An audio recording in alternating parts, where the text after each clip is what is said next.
player we do know that's leaving, and he got his final hurrah yesterday, and it was a positive, wasn't it? Which and that slightly soured the end of the season for some. Yeah, it was, and I was a bit surprised at the reaction. I knew there was anger, the fact that he would be going on a free, the fact that he's going to Real Madrid, who you will look at as a Champions League rival without a shadow of a doubt. At the same time as well, I could always understand Trent Alexander-Arnold's position, because he'd want to keep a decision over his future in his own hands. And at 26, this is the biggest decision of his footballing career as well.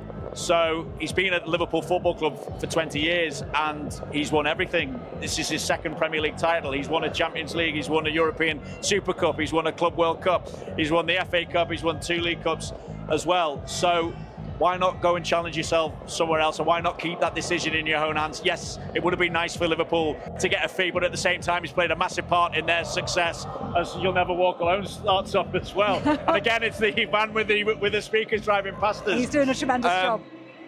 But I mean, it's quite an appropriate time for them to start playing that as well, because Liverpool fans make a great story of that anthem as well.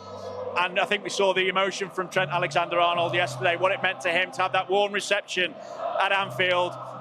Not necessarily being forgiven, I suppose, but at the same time, there was a warmth towards him for what he has achieved. I was looking at his record. I think it's 68 goal involvements in 259 Premier League appearances from right back.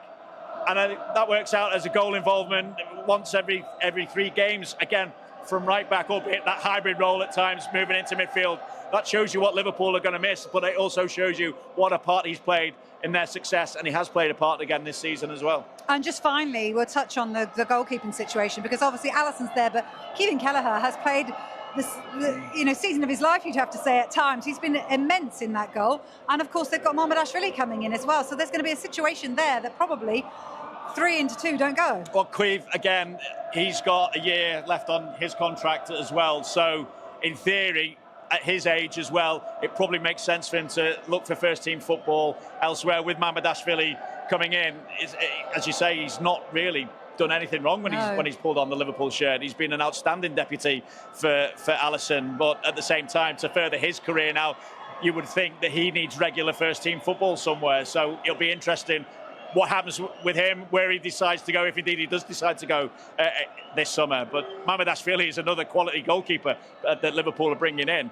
And yeah, again, you look at the competition that Alisson will have in that respect as well, because Queeve's put up a good battle for him, although I think Arne Slot's always maintained that Alisson's his number 1. Wonder what the situation will be when Mamardashvili comes here. Yeah, it's an interesting question you pose. But it has been, as Vinny was saying, all about the music today. We just heard You'll Never Walk Alone. I've been speaking to DJ Spoonie earlier on as well, a big Liverpool fan. But atop that bus today, the players have had a very special guest mixing the decks, Calvin Harris. This is what he had to say to us a little bit earlier.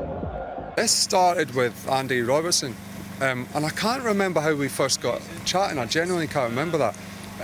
It must have been some kind of Instagram thing, or I probably liked one of his pictures or something like that. And then I was travelling from, it was Liverpool Newcastle at St James's in 2022, and we bumped into each other. They were flying back to Liverpool, and we, or somewhere, and we bumped into each other, and then Andy was like, "You really fancy doing the?"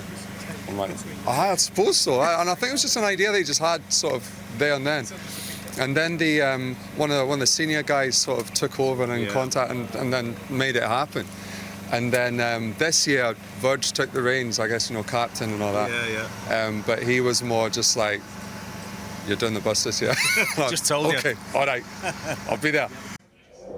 Nice to see Calvin Harris. Will be back to Liverpool for more of their bus parade. We'll also be crossing to